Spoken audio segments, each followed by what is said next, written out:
And because I've been in those spaces where I see how cancellation works, and I realize that a lot of people are so hurt, a lot of people are so confused, a lot of people were brought into those spaces, or so-called communities, because they wanted safety, they wanted to be understood, they wanted to feel that they're part of something important, something big. And then what can then happen is that you get into these spaces and you start to realize that actually it's not what you were sold. So then you become even more confused, but now you're part of the mob already. You just are. So you start to behave and respond in the same way that everyone else is. So it's this process that is not as simple as many people might think, that is just someone that's deciding to be mean behind the screen somewhere. It's a really elaborate process that, is still quite new. We're trying to understand it, especially in a digital sense.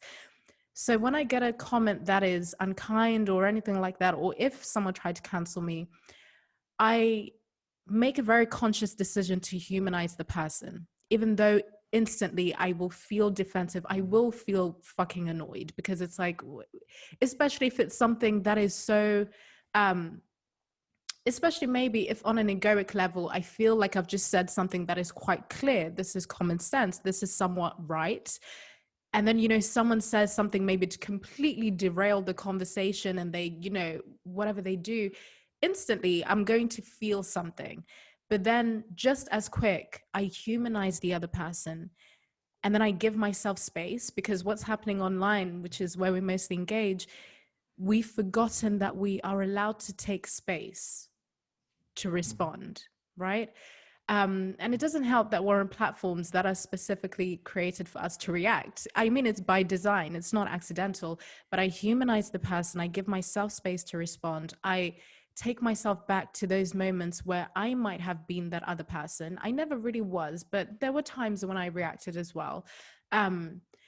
And then I think of the bigger picture, that actually this is not even about me. This person is pretty much an actor in a script that they think they chose or they wrote, but they didn't really.